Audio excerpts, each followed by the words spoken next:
आर्थिक योजनाओं की उपलब्धि पे बात कर रहे थे। नमस्कार साथियों, जहां खत्म किया कल जो है वहीं पे चले। आंकड़े बहुत सारे होंगे, इसमें घबराने की जरूरत नहीं है। एक बार बड़ा मुश्किल लगेगा, दूसरी बार पढ़ेंगे इजी हो जाएगा, तीसरी बार पढ़ेंगे बिल्कुल इजी हो जाएगा।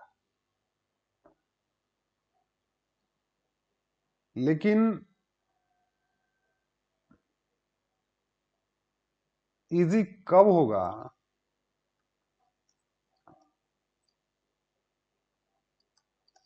जब आपकी मोहब्बत जो है ना, वो इस किताबों से हो जाएगी।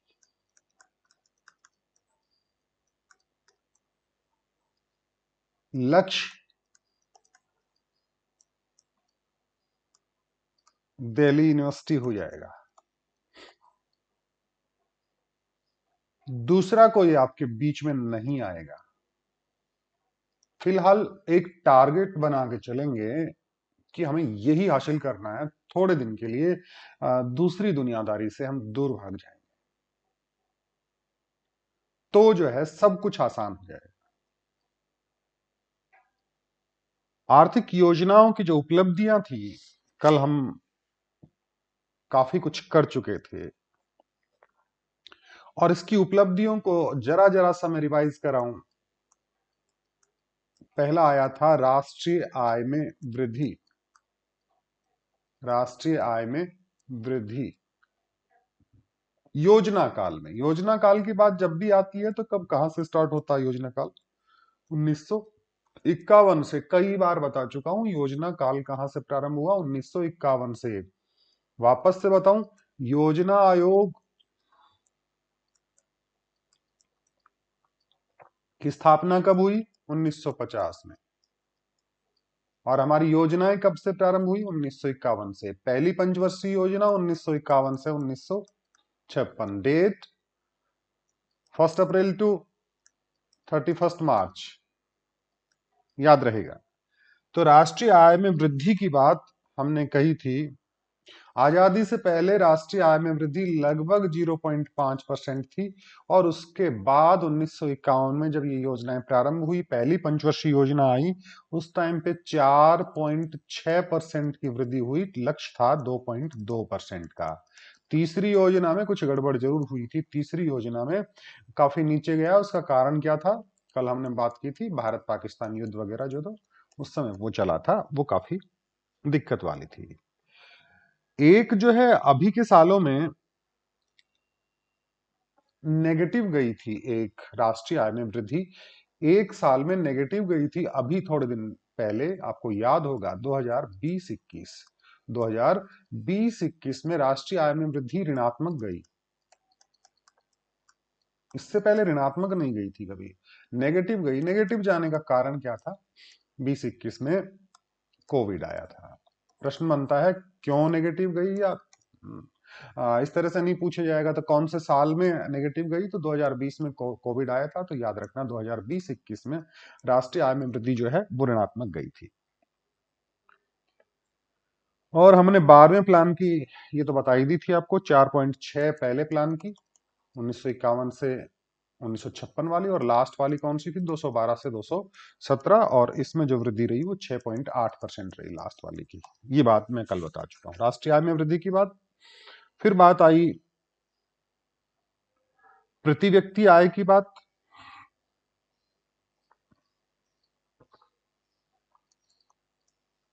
इनकम पर कैपिटा, इसमें भी वृद्धि हुई है योजना काल में। थोड़ा सा अगर मोटे तौर पर आप याद रखें तो पर कैपिटा इनकम की जो ग्रोथ है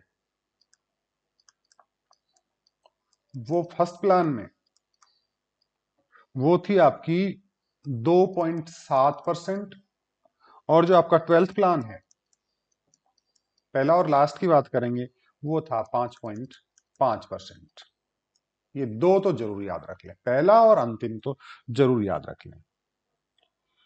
और इसमें भी एक चीज याद रख लें, प्रति व्यक्ति आय में जो -8.4% की वृद्धि हुई थी, माइनस में गई थी। ये भी कब गई थी? कोविड वाले साल में। कोविड आया था ना 2020-21, सॉरी 2020-21 में जो है -8.4 गई थी। ठीक है। तीसरा बिंदु आता है पूंजी निर्माण दर में वृद्धि।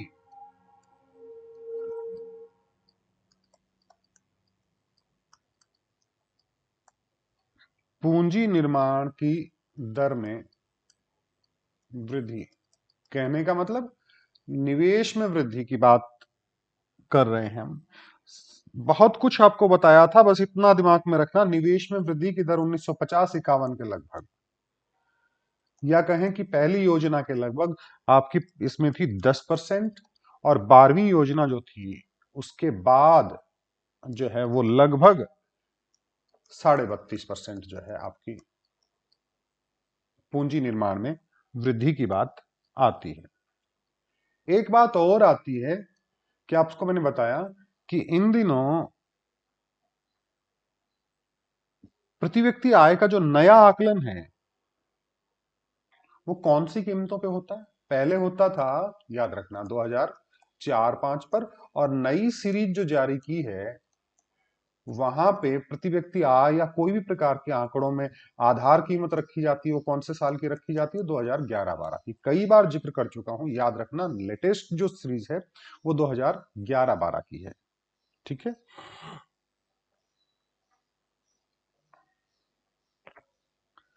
अगला पॉइंट आता है कृषि में संस्थागत, जिक्र कर चुका हूं मैं इसका कल। कृषि में संस्थागत और तकनीकी परिवर्तन। योजना काल में कृषि में काफी सारे परिवर्तन हुए। एक तो देखो, मैंने कल बताया था, संस्थागत परिवर्तन इस प्रकार से हुए थे कि ये जो प्रथाएं थी ना, जमींदारी प्रथा वगैरह, महालवाड़ी प्रथा वगैरह, रैयतवाड़ी प्रथा वगैरह, इनको खत्म करके, कहने का मतलब मीडिएटर्स को खत्म कर दिया गया, और सीधा सीधा जो है ना वो संबंध किसमें हो गया? सरकार और काश्तकार के बीच, राज्य और काश्तकार के बीच सीधा संबंध हो गया। ये बातें हमने कल की थी। भूमि का पुनर्वितरण कर दिया गया था, जोतों का आकार जो है वो लिमिटेड कर दिया गया था, सीमित कर दिया गया था।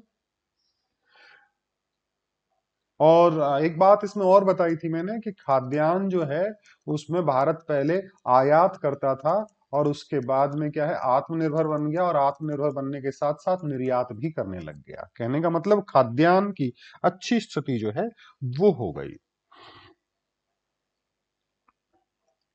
भारत में ग्रीन रेवोल्यूशन हुई, हरित क्रांति। हरित क्रांति के कारण से जो है वो भारत में खाद्यान्न उत्पादन में बहुत ज्यादा वृद्धि हुई। लेकिन एक इसमें जो है बड़ी अलग सी स्थिति आ जाती है कि खाद्यान्न में इतनी वृद्धि हुई, जनसंख्या बढ़ी है, बहुत तेजी के साथ जनसंख्या बढ़ी है, लेकिन उसी तेजी के साथ उत्पादन भी बढ़ा है।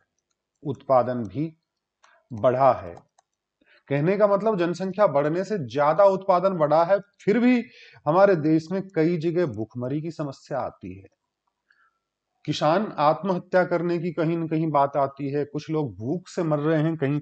ऐसी स्थिति क्यों आ जाती है? इसके 2-3 कारण जो है वो हमें स्पष्ट दिखाई दे रहे हैं कि एक तो आय में असमान वितरण है। आय में असमान वितरण है, कहने का मतलब कुछ लोगों के पास बहुत ज्यादा पूंजी है, और हमारे देश में गरीबी रेखा से नीचे जो लोग हैं वो 22% के लगभग, 21.9% के लगभग, 22% के लगभग जो है वो बीपीएल हैं। कहने का मतलब कुछ परसेंट ऊपर के जो 2-5% लोगों के पास पैसा है, वो दुनिया भर का पैसा वो बाकी बची हुई पॉपुलेशन के पास नहीं है। तो आय का असमान वितरण जो है वो पाया जाता है। दूसरा, हमारा जो पीडीएस सिस्टम है, पब्लिक डिस्ट्रीब्यूशन सिस्टम, आपने सुना होगा, सार्वजनिक वितरण प्रणाली, वो भी पूरी तरह से कारगर नहीं है। सिस्टम अच्छा है, लेकिन इसका इम्प्लीमेंटेशन जो है वो सही तरीके से नहीं हो रहा। आपने देखा होगा ना कि उसका लाभ जो है सही योग्य व्यक्ति को नहीं मिल पा रहा है, इसलिए भुखमरी की समस्या आती है।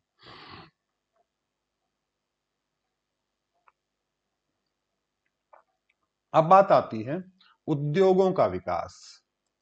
योजना काल में उद्योगों का खूब विकास हुआ। उद्योगों के विकास में नई टेक्निक जो है वो भी आई, नई तकनीक का विकास हुआ, काफी पावरफुल बने उद्योग, और सार्वजनिक क्षेत्र का विस्तार हुआ, निजी क्षेत्र भी काफी विकास किया। और ये कह सकते हैं कि भारत की जो अर्थव्यवस्था है वो 10वीं औद्योगिक अर्थव्यवस्था जो है वो बन गई है। ये बात हमने कल की थी। एक बात आती है, एक शब्द आता है स्वरोजगार,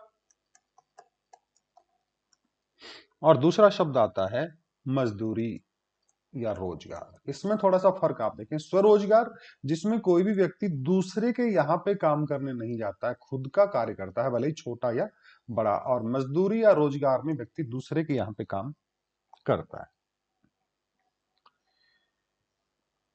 एक बिंदु इसमें था हमारा आर्थिक आधारिक संरचना का विकास।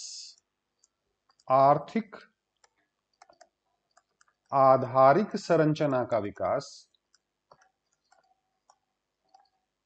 कहने का मतलब इकोनॉमिक इंफ्रास्ट्रक्चर जो है उसका विकास। इंफ्रास्ट्रक्चर का विकास, इंफ्रास्ट्रक्चर का मतलब वो साधन जिनकी कोई भी कार्य शुरू करने से पहले बेसिकली जरूरत पड़ती है। तो हमारे संरचना के मुख्य साधन जो हैं वो इंफ्रास्ट्रक्चर के अंतर्गत यातायात की जरूरत पड़ती है, आपके संचार माध्यमों की जरूरत पड़ती है, सिंचाई के साधनों की जरूरत पड़ती है, ये जो सुविधाएं हैं, बिजली की जरूरत पड़ती है, ये इंफ्रास्ट्रक्चर्स हैं। ये क्या है बेटा? ये इंफ्रास्ट्रक्चर्स हैं। और इंफ्रास्ट्रक्चर की बात करें, संचार, जैसे मैं यातायात की बात करूं, तो सबसे सस्ता जो हमारा यातायात है वो है रेलवे। तो हम ये बात कर सकते हैं कि रेलवे जो है आज के दिन, आज के दिन का मतलब हमारे पास 31 मार्च 2022 का आंकड़ा है, लेटेस्ट आंकड़ा मान के चलिए। इस आंकड़े के अनुसार देश में 68,043 किलोमीटर लंबे मार्ग पर, इतने रूट हैं, इतना लंबा रूट है।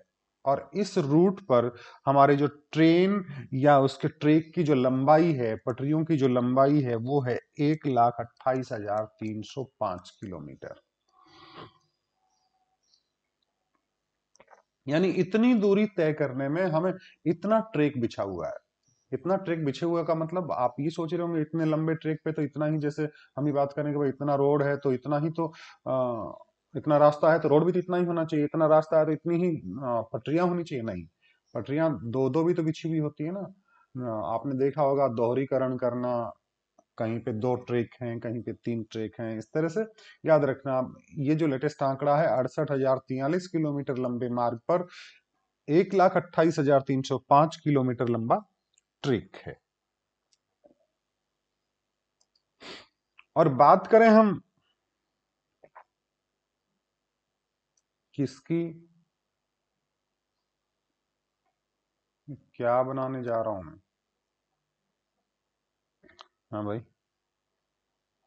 पता नहीं क्या बनेगा, टाइम पास कर रहा हूं।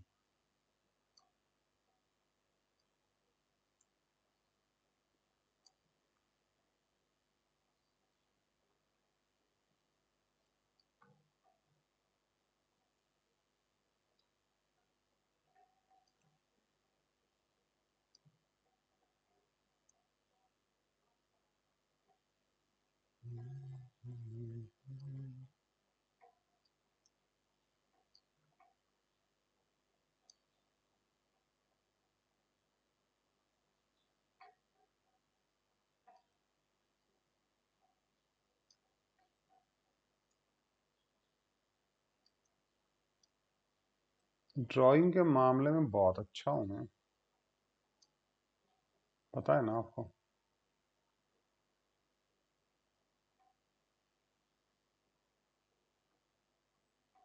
कितनी सुंदर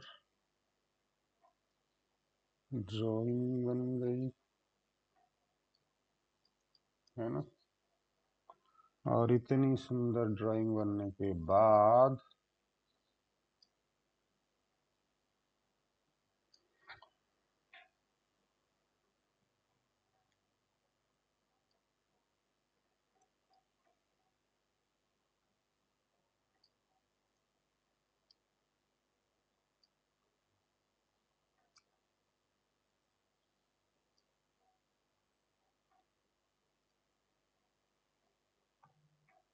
अरे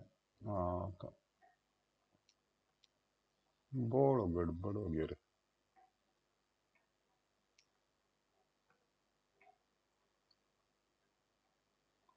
ट्रेन के साथ साथ बिजली के क्षेत्र में, आप सोच रहे होंगे सर पहले बिजली लिख देते हैं ना, इतना मैं ड्राइंग सीख रहा हूं यार। बिजली के क्षेत्र में अगर 50-51 की बात करें तो लगभग 2300 मेगावाट बिजली उत्पादन देश में हो रहा था। 2300 मेगावाट 1950-51 में इतना विद्युत का उत्पादन जो है हमारे देश में हो रहा था। और 2020 के आंकड़े जो हैं वो हमारे पास है, वहां पाओगे 3,73,436 मेगावाट। 1950-51 में बिजली का उत्पादन जो है वो 2300 मेगावाट, और 2020 में बिजली का उत्पादन जो है वो 3,73,436 मेगावाट।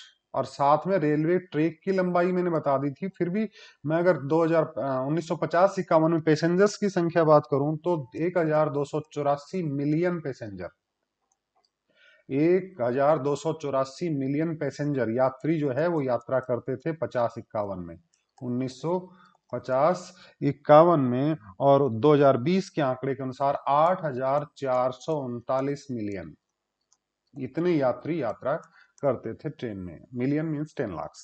ठीक है, ये बात आई हमारी आर्थिक आधारिक संरचना की। अब कल वाला ही रिपीट कर रहा हूं, सामाजिक आधारिक संरचना। सामाजिक आधारिक संरचना यानी सोशल इंफ्रास्ट्रक्चर। अब सोशल इंफ्रास्ट्रक्चर का मतलब क्या है कि जैसे हमें बेसिक चीजों की जरूरत पड़ती है, वैसे ही हमारे जो मैन पावर है ना, वहां पे भी कुछ बेसिक नीड्स हैं। जैसे शिक्षा की जरूरत पड़ेगी, ये बेसिक जरूरत है। आपको चिकित्सा की जरूरत पड़ेगी, ये बेसिक नीड है, ये इंफ्रास्ट्रक्चर का हिस्सा है। स्वास्थ्य, परिवार नियोजन, ये सारी चीजें जो हैं वो बेसिक इंफ्रास्ट्रक्चर हैं, और इनमें भी सुधार हुआ है। और इनमें सुधार किस तरह से हुआ है कि अगर हम बात करें 1951 में जो डेथ रेट थी इंडिया में, मृत्यु दर जो थी इंडिया में वो थी 27.4 प्रति हजार। जो 2019 के आंकड़े हमारे पास हैं वो हो गई 6.2 प्रति हजार। आप सोच रहे होंगे कि एक आंकड़ा मैंने पहले बताया था वो 200 से ऊपर का आंकड़ा बताया था। सर आपने कहा था 200 से ऊपर का आंकड़ा है प्रति हजार का, वो डेथ रेट नहीं थी, वो इन्फेंट मोर्टिलिटी रेट थी, यानी शिशु मृत्यु दर, और ये सामान्य मृत्यु दर है। 27.4 प्रति हजार 1950-51 में, और 2019 का आंकड़ा कहता है 6.2 प्रति हजार में। कहने का मतलब इस स्थिति में काफी सुधार हुआ है, पहले बहुत लोग मरते थे। औसत आयु जो है 1951 में 32 वर्ष थी बेटा। 1951 में भारत में औसत आयु जो थी वो 32 वर्ष थी, जो 19 में लगभग 69.7, कहने का मतलब लगभग 70% जो है वो हमारी औसत आयु हो गई। बहुत सारी बीमारियों पर हमने कंट्रोल पा लिया है। मलेरिया जैसी बीमारी को हमने पूरी तरह से लगभग ये कह सकते हैं खत्म कर दिया है, कंट्रोल कर लिया है। या फिर ये कहें कि पोलियो जैसी बीमारी है उसको लगभग खत्म कर दिया है हमने। प्लेग जैसी बीमारियों को समाप्त कर दिया। पहले छोटी माता बड़ी माता बहुत सारी होती थी, इन पे काफी हद तक कंट्रोल कर लिया है। शिक्षा के क्षेत्र में काफी सुधार हुआ है, स्वास्थ्य के क्षेत्र में काफी सुधार हुआ है, ये सारी बातें हुई। अगला बिंदु हमारा जो आता है वो आता है रोजगार में वृद्धि। रोजगार में वृद्धि, योजना काल में रोजगारों में खूब वृद्धि हुई है। पहली पंचवर्षीय योजना जब सरकार ने लागू की थी 1950-51 में, 51 से लेके 1956 में, तब से लेके आज तक लगभग सभी योजनाओं में रोजगार की बात की गई है। और ये बात कहें कि अभी कुछ दिन पहले एक प्रोग्राम चला था, मेक इन इंडिया।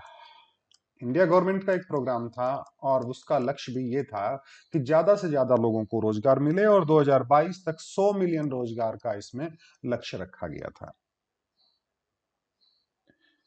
12वीं योजना की बात अगर हम करें तो वहां पे 5 करोड़ रोजगार के अवसर उपलब्ध करवाने की बात हुई थी। 12वीं योजना में 5 करोड़ रोजगार के अवसर उपलब्ध करवाने की बात की थी।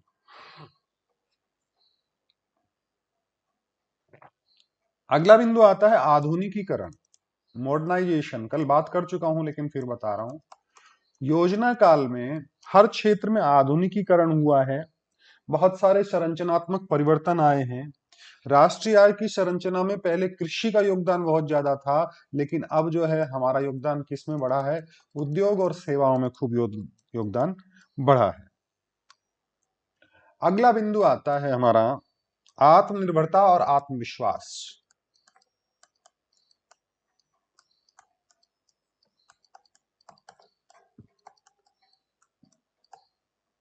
ये क्या पढ़ रहे हैं हम? इन योजनाओं की उपलब्धियां, योजना काल की उपलब्धियां, आत्मनिर्भरता और आत्मविश्वास। हम सेल्फ डिपेंडेंट हुए हैं। तीसरी योजना तक भले स्थितियां जो हैं ठीक ना रही हो, लेकिन चौथी योजना से एक सबसे महत्वपूर्ण बात आया कि हम विदेशी सहायता पर कम निर्भर हो गए। विदेशी सहायता पर निर्भरता जो है वो घट गई है। चौथी योजना से निर्भरता घटी है। विदेशी सहायता का मतलब ये होता है कि कोई भी देश दूसरे देश के लिए कुछ अनुदान देता है या बहुत आसान शर्तों पर ऋण देता है या अन्य प्रकार की सहायता देता है, वो विदेशी सहायता। तो हमें विदेशी सहायता पर निर्भरता कम हो गई है। तीसरी योजना में विदेशी सहायता का अनुपात 12.8% था, जो 8वीं योजना में लगभग 6.6% तक चला गया था। योजना काल में निर्यात बढ़े हैं। आत्मनिर्भर होने का मतलब हमने निर्यात बढ़ाए हैं, आयात प्रतिस्थापन में काफी हद तक हमने सफलता हासिल की है। अब ये तो हो गई इसकी उपलब्धियां हमने हासिल की, लेकिन इतने सारी उपलब्धियों के बावजूद जो है हम पूरी तरह से जो है अपनी प्लानिंग में कामयाब नहीं हुए हैं। तो कहां कहां हम चूके, कहां कहां जो है हम अपने वास्तविक लक्ष्यों से दूर रहे हैं, उनकी बात करेंगे। यानी आर्थिक नियोजन की असफलताएं, आर्थिक नियोजन की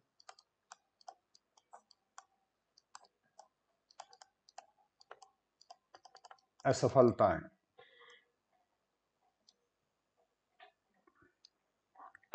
आर्थिक नियोजन की असफलता में सबसे पहला जो बिंदु आता है हमारा, वो आता है जीवन स्तर में बहुत कम वृद्धि। जीवन स्तर में कम वृद्धि। योजना का मुख्य उद्देश्य था कि व्यक्ति का जो लाइफस्टाइल है वो थोड़ा सा स्टैंडर्ड है वो ऊपर बढ़े, लेकिन उन लक्ष्यों की तुलना में हमारे जीवन स्तर में वो वृद्धि नहीं हो पाई।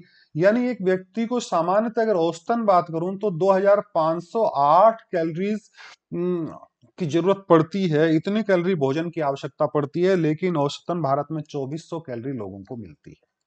24 कैलोरी भोजन जो है वो प्राप्त होता है। देश में 21.9% लोग, जैसे मैंने बताया ना, लगभग 22% लोग आज भी गरीबी रेखा से नीचे हैं।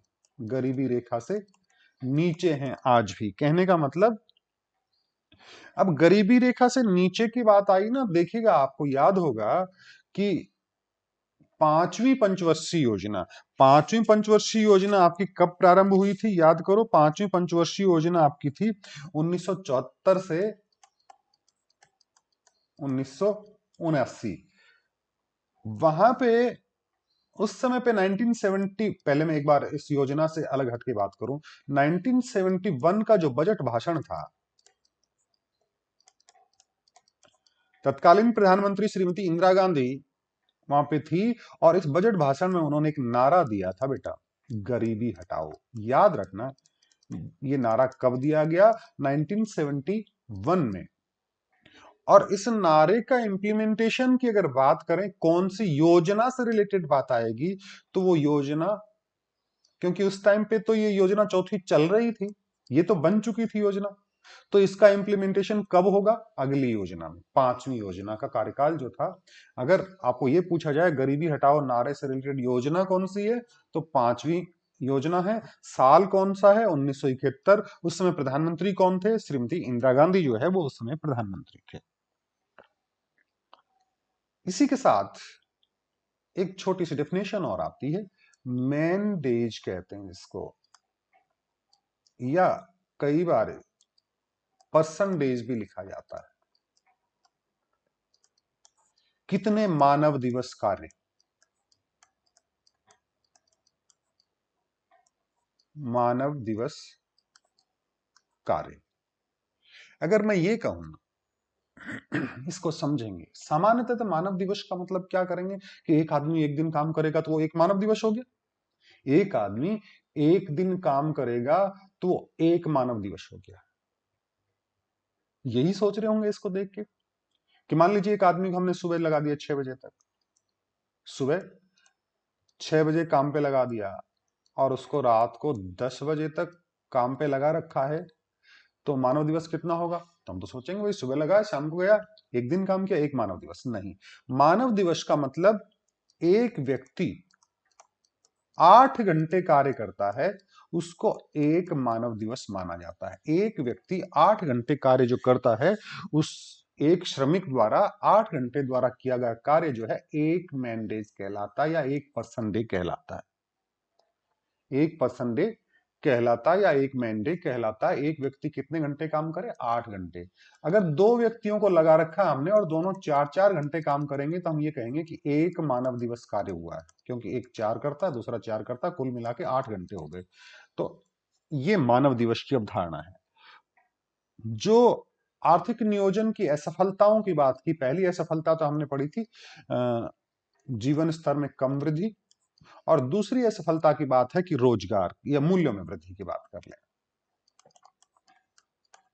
मूल्यों में वृद्धि, सरकारों ने योजनाओं में कीमत वृद्धि कंट्रोल करने के काफी प्रयास किए, कीमत वृद्धि को कम करने के काफी प्रयास हुए, लेकिन इस मामले में हमें असफलता ही हाथ लगी है। एक अपवाद के तौर पर पहली योजना ऐसी है जिसमें कीमत स्तर कम हुआ था। अगर मूल्यों में वृद्धि की बात करें तो केवल एक योजना, कौन सी? 1951 से 1956 वाली योजना ऐसी थी जिसमें कीमत स्तर में कमी आई, बाकी अभी तक बढ़ती ही जा रही। पहली योजना में कीमत स्तर पर अपवाद के तौर पे कह सकते हैं, उसके बाद में लगभग 5%, 6%, 5%, 6%, और कभी कभी तो और भी ज्यादा जो है। और जनवरी 2022 के जो आंकड़े हमारे पास उपलब्ध हैं, जनवरी 2022 के जो डेटा अवेलेबल हैं, उनके अनुसार मुद्रास्फीति की दर या मूल्यों में वृद्धि की दर या कीमत में वृद्धि की दर वो लगभग 6% थी। तो ये जो है वो मूल्यों में वृद्धि असफलता। तीसरी बात, असफलता वही है जहां सफलता, उपलब्धियों की बात कर रहे हैं ना, उन्हीं के अंदर असफलताएं छुपी हैं। रोजगार की बात करें तो रोजगार की बात करके तो हमने इसको क्या बताया था, जैसे मैंने अभी कहा उपलब्धि है, लेकिन इसी के अंदर जो है हमारी कमियां छुपी हैं, इसी के अंदर हमारी असफलताएं छुपी हैं। ये कह सकते हैं कि बेरोजगारी में वृद्धि, बेरोजगारी में वृद्धि। योजना काल में सरकारों ने प्रयास किए, और प्रयास करने के बावजूद हम उस लेवल पर जो है वो रोजगार उपलब्ध नहीं करवा पाए, और 18-19 में जो है वो बेरोजगारी की दर 6.9% थी। 6.9% बेरोजगारी की दर है। शुरू में जब पहली योजना आई उस समय पर लगभग 53 लाख लोग बेरोजगार थे, और उसके बाद में बढ़ते गए, दूसरी योजना में 71 लाख के लगभग हो गए, और उसके बाद में 11वीं योजना के अंत तक 4 करोड़, और उसके बाद में और संख्या बढ़ती गई।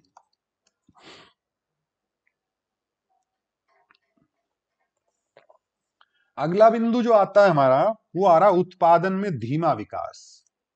उत्पादन में विकास जरूर हुआ है, लेकिन जो गति होनी चाहिए उस गति से नहीं हो पाया, धीमी गति से हुआ है। ये इसकी असफलता थी। क्यों? क्योंकि उत्पादन में अगर हम बात करें, उत्पादन में हमने बहुत ज्यादा वृद्धि कर ली। तो जैसे मान लीजिए हम बात करें, सबसे बड़ा उपलब्धि का तमगा हमारे पास आता है कि भाई क्या कर लिया आपने, तो हम लोग कहते हैं देखिए हमारे देश में हरित क्रांति आई, और हरित क्रांति से आमूल चूल परिवर्तन आए। लेकिन हरित क्रांति भी वास्तव में क्या बन के रह गई? गेहूं क्रांति बन के रह गई, चावल क्रांति। यानी इन दो ही फसलों पर विशेष प्रभाव पड़ा है, बाकी फसलों पर कोई विशेष प्रभाव इस पे पड़ा नहीं है।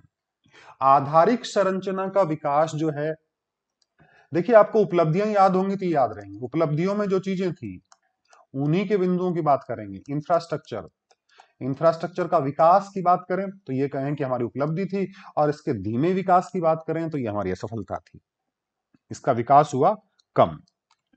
फिर आय का जो वितरण है वो असमान रहा, आय का वितरण असमान रहा, ये भी जो है हमारी एक असफलता रही।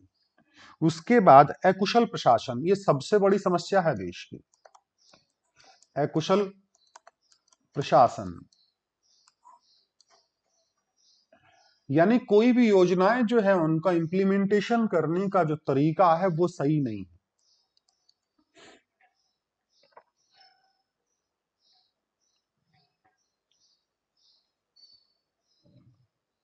राजीव गांधी साहब ने कहा था एक बार कि जो हमारा पैसा दिल्ली से चलता है, हम भेजते हैं ग्रामीण क्षेत्र में, मैं उस एग्जैक्ट आंकड़े की बात नहीं करूंगा, वो पूरा पैसा जो है वो आम जनता तक नहीं पहुंच पाता है। ये अकुशल प्रशासन की बात आती है।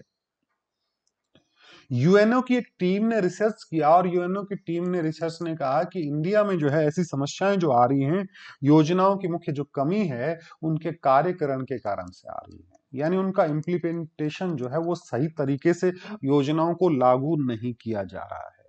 इसमें बेईमानी हो सकती है, इसमें भ्रष्टाचारी, आप रोजाना देखते होंगे कि फला व्यक्ति इतनी रिश्वत लेते पकड़ा गया, यानी इस तरह के बिना काम नहीं हो रहा है। ये निजी स्वार्थ की बात आती है, लाल फीताशाही की बात आती है, और बहुत सारी बातें हैं।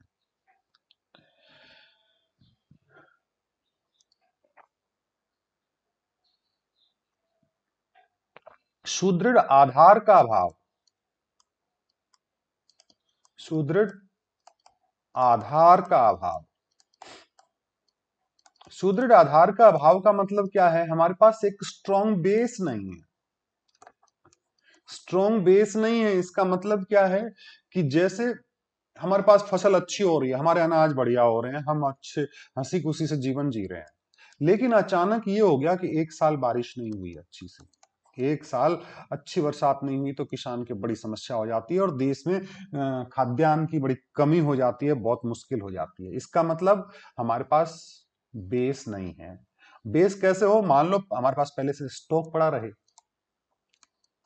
तो एक साल अनाज नहीं हुआ तो कोई बात नहीं, इस स्टॉक हमारे काम में आ जाएगा।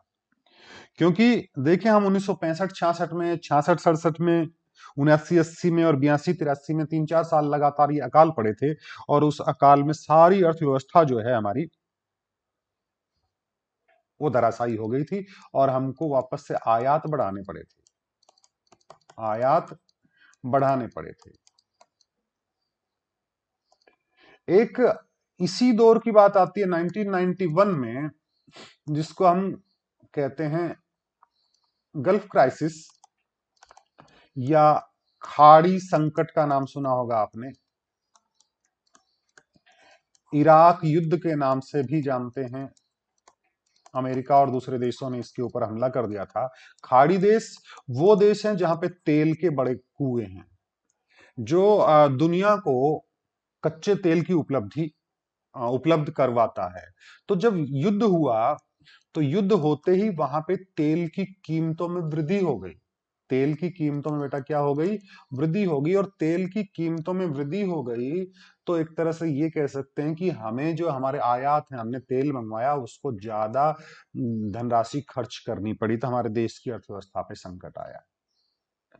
और फिर इनके देशों से जो हमारे देश में पूंजी आ रही थी, खाड़ी देशों से, क्योंकि हम जो निर्यात कर रहे थे उसके बदले में इनसे पूंजी ले रहे थे, वो भी कम हो गई, क्योंकि इन्होंने अपने, हम जो निर्यात कर रहे थे और ये लोग क्या कर रहे थे, खरीद रहे थे, तो ये इन्होंने जो है ना खरीदना कम कर दिया और हमारे देश में पूंजी का प्रवाह जो है वो कम हो गया था। इसलिए हमारे देश में उस समय पर काफी अर्थव्यवस्था में संकट आया था। और देखें 1998 में, 2010 में, 2013 में आपने देखा होगा प्याज का उत्पादन कम हुआ या कोई और कारण रहे थे, तब प्याज का भाव जो है कभी 60 रुपए चला गया, कभी 100 रुपए के लगभग चला गया। फिर एक ये बात रही है कि अधिक महत्वाकांक्षी हैं हमारी योजनाएं, मोर एम्बिशियस योजनाएं हैं, भारत की योजनाओं की आलोचना में आती है। एक मिनट, हाँ, थोड़ी सी डिस्टरबेंस होगा, पंखा तेज चला है। अधिक महत्वाकांक्षी, मोर एम्बिशियस, एम्बिशियस योजनाएं जो है, हमारी जो योजनाओं की मुख्य आलोचना ये भी रही है कि हम बहुत ज्यादा महत्वाकांक्षी हैं। इसमें एक तो साधनों की कमी है और दूसरा उनका दोषपूर्ण क्रियान्वयन। साधन कम और जहां साधन है उनका जो क्रियान्वयन है वो सही तरीके से नहीं है, दोषपूर्ण क्रियान्वयन। भारत की अर्थव्यवस्था की औसत वृद्धि दर जो है वो लगभग 4.5% या 4.4% रही है और लक्ष्य 5% रहे हैं, यानी उस वृद्धि से हमेशा कम रही।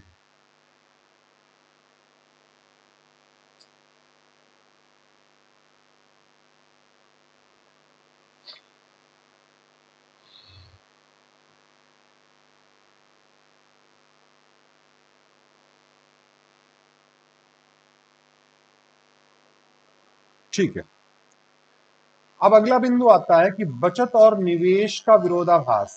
बचत और निवेश का विरोधाभास।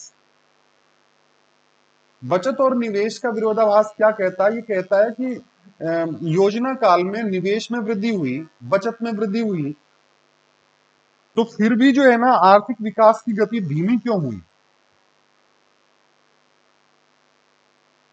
यानी जब निवेश में वृद्धि होती है तो आर्थिक विकास की गति तेज होनी चाहिए थी। तो ये विरोधाभास की बात आई, ये पैराडॉक्स है। तो इसका एक कारण तो ये बताया कि भारत में पूंजी उत्पाद अनुपात, पूंजी उत्पाद अनुपात यानी कैपिटल आउटपुट रेशियो जो है वो 4.1 है, 4:1 है। कहने का मतलब अगर हमने 4 रुपए पूंजी लगाई तो हमारे उत्पादन में वृद्धि कितनी होगी? 1।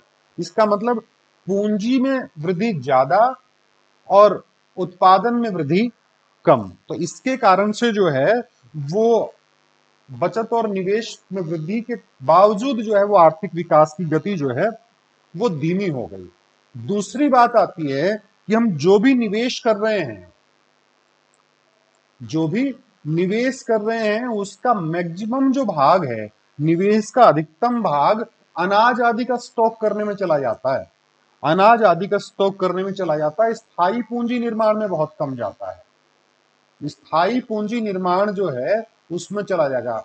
बेसिक इंफ्रास्ट्रक्चर बहुत कम तैयार होता है कि ज्यादा इन्वेस्टमेंट किया तो उसमें अनाज में लगा दिया। और निवेश का एक बड़ा भाग जो है पुराने परंपरागत उद्योग जो है, पुराने परंपरागत उद्योगों पर ज्यादा निवेश किया जाता है। लेटेस्ट टेक्नोलॉजी के जो इंडस्ट्रीज हैं वहां पे कम पैसा डाला जाता है।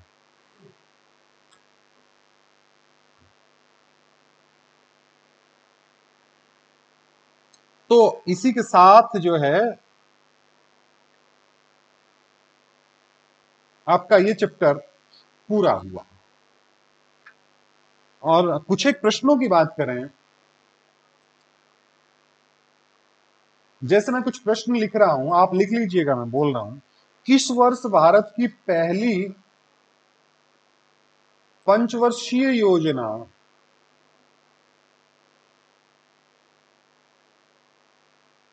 आरंभ हुई?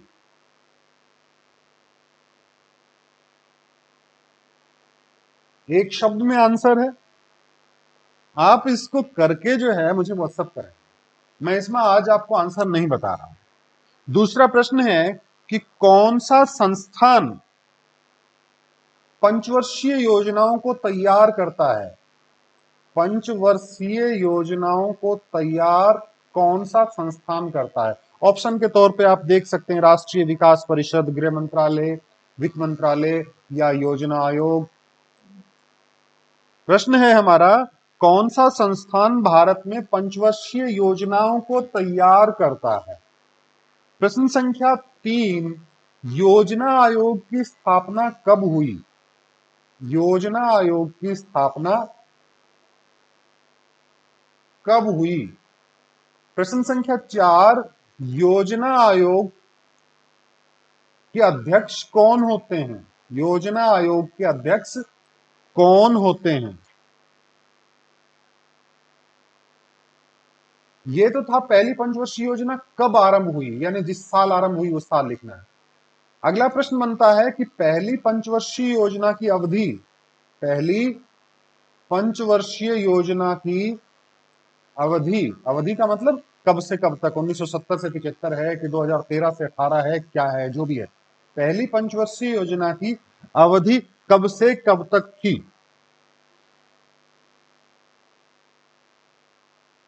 एक प्रश्न बनता है कि कौन सा उद्देश्य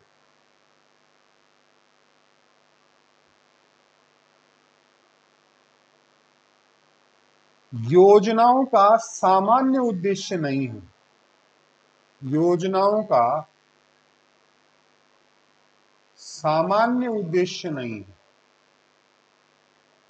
सामान्य उद्देश्य का मतलब, जो जनरल बात करें, हम जनरलाइज कर रहे हैं, दो प्रकार के उद्देश्य होते हैं ना। एक तो विशिष्ट उद्देश्य होते हैं जो छोटे समय के लिए होते हैं, थोड़े समय के लिए होते हैं, और कुछ उद्देश्य जो है वो दीर्घकालीन उद्देश्य होते हैं। तो इसमें पहला ऑप्शन है राष्ट्रीय आय में वृद्धि, राष्ट्रीय आय में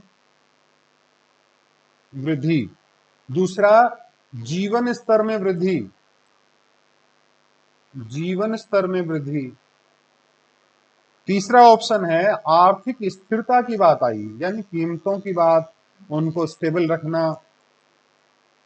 और चौथा ऑप्शन है शिक्षा की गुणवत्ता में सुधार, शिक्षा की गुणवत्ता में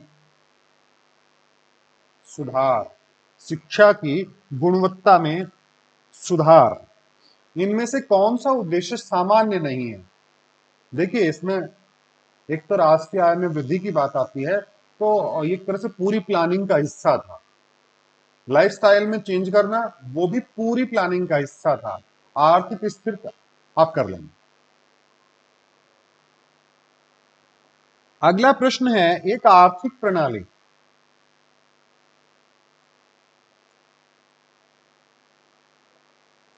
एक आर्थिक प्रणाली जिसमें मुख्य निर्णय, जिसमें मुख्य निर्णय बाजार शक्तियों पर छोड़े जाते हैं, बाजार शक्तियों पर छोड़े जाते हैं,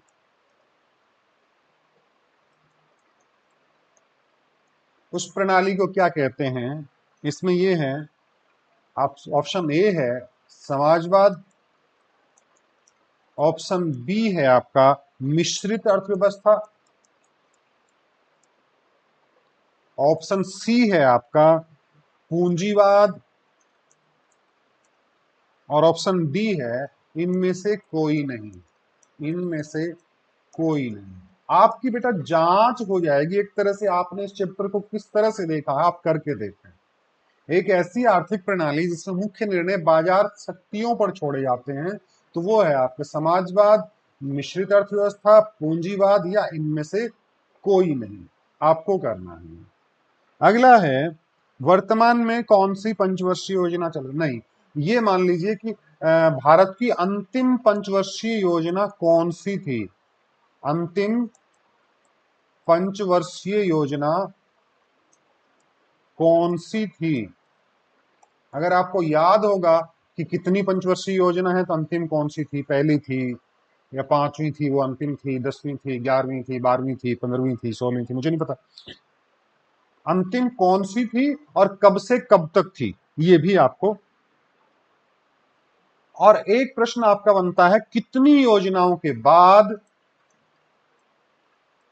कितनी योजनाओं के बाद, अगर आपने ध्यान से पढ़ा होगा तो मेरा प्रश्न पूरा करने से पहले आपको आंसर आप लिख देंगे कॉपी में, कितनी योजनाओं के बाद 3 वार्षिक योजनाएं आई, 3 वार्षिक योजनाएं आई।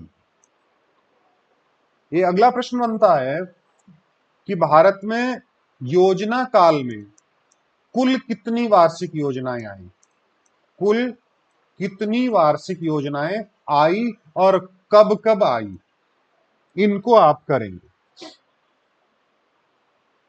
एक आध ट्रू फॉल्स के मैं क्वेश्चन करूं,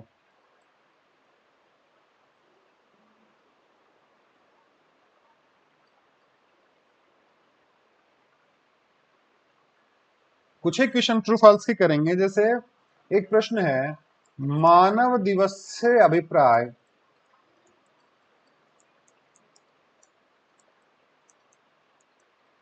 24 घंटे से है, सही है या गलत है? सही है तो आप सही लिखें, गलत है तो सही उत्तर लिखें। दूसरा है, भारत में नियोजन मिश्रित अर्थव्यवस्था है,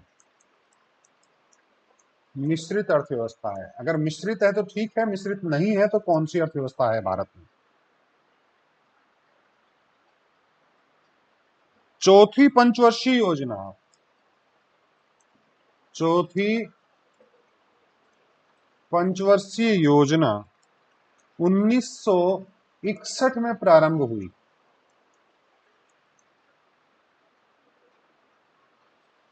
भारत की योजनाओं का मुख्य उद्देश्य, योजनाओं का मुख्य उद्देश्य समानता प्राप्त करना नहीं है, समानता प्राप्त करना नहीं है।